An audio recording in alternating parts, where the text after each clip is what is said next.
Hi, I'm Valerie Engelhart, and in this video, I am going to be doing a sort of loose abstract eye study on Yupo paper using, well, technically 4 colors, but 3 primary colors.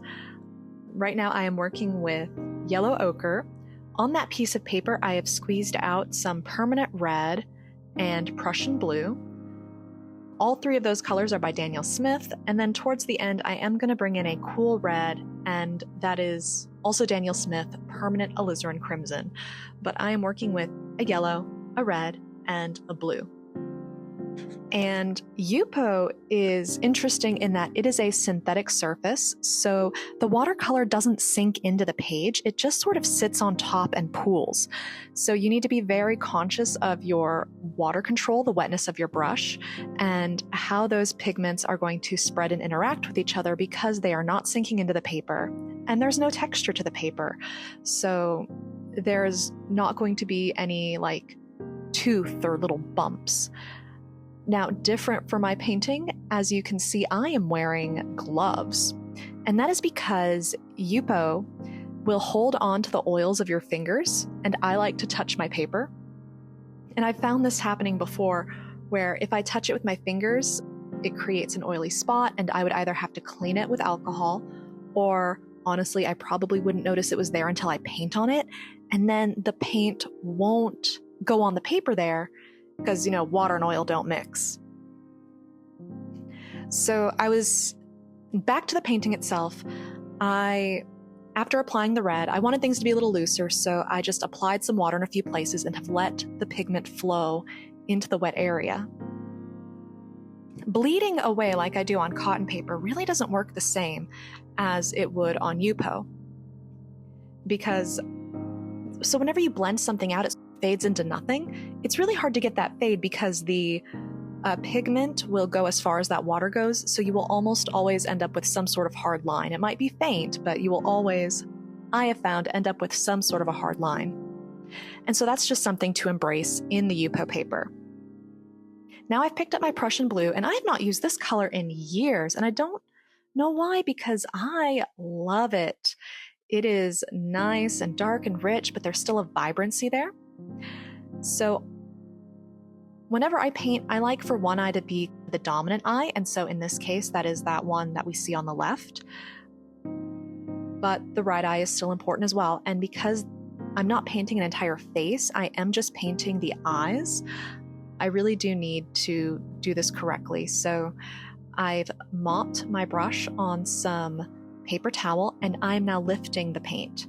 And this is where water control really needs to be paid attention to, because if my application was very wet and soggy, all of the pigment would immediately flow back in.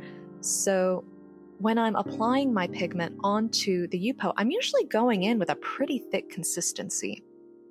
And one thing I do like about the Yupo is because the watercolor does sit on top, it remains incredibly vibrant. Now I'm going in with a little more of the yellow because I've lost a lot of it, and I do want to bring it back in.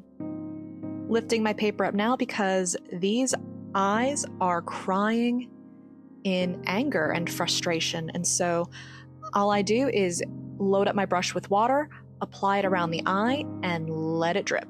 Give it a little shake to encourage that water to flow.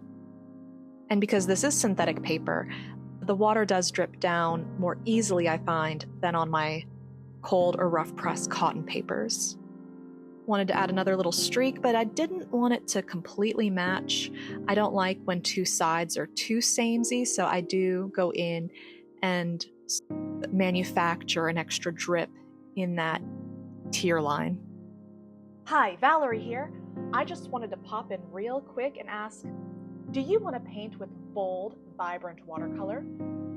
Well, I teach you how to paint this beautiful, dare I say, elegant elephant using bright tube paints and lovely texture effects.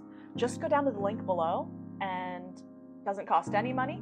Sign up and you get a free watercolor lesson along with the line art so you can follow along. Okay, back to the video. And welcome back.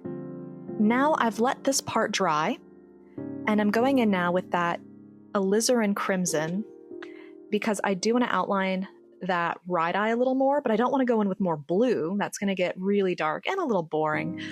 But I don't want to go in with the permanent red again. So I've picked up a cooler red to go and add in some accentuations where I think it's needed. And I absolutely just dabbed my entire hand into wet paint. And it's a good thing I realized I did, or else I would probably end up stamping that on my artwork. Now, even though you can completely lift watercolor off of Yupo, which is a major plus, if I hated this, I could just go run it under the tap and clean all that paint off. But some paints are staining, and so there might still be a stain left over, even if you can wash the paint off.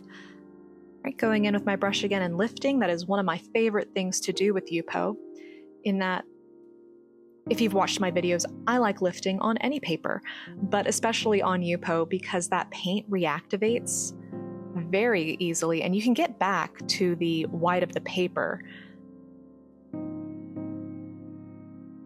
very quickly. So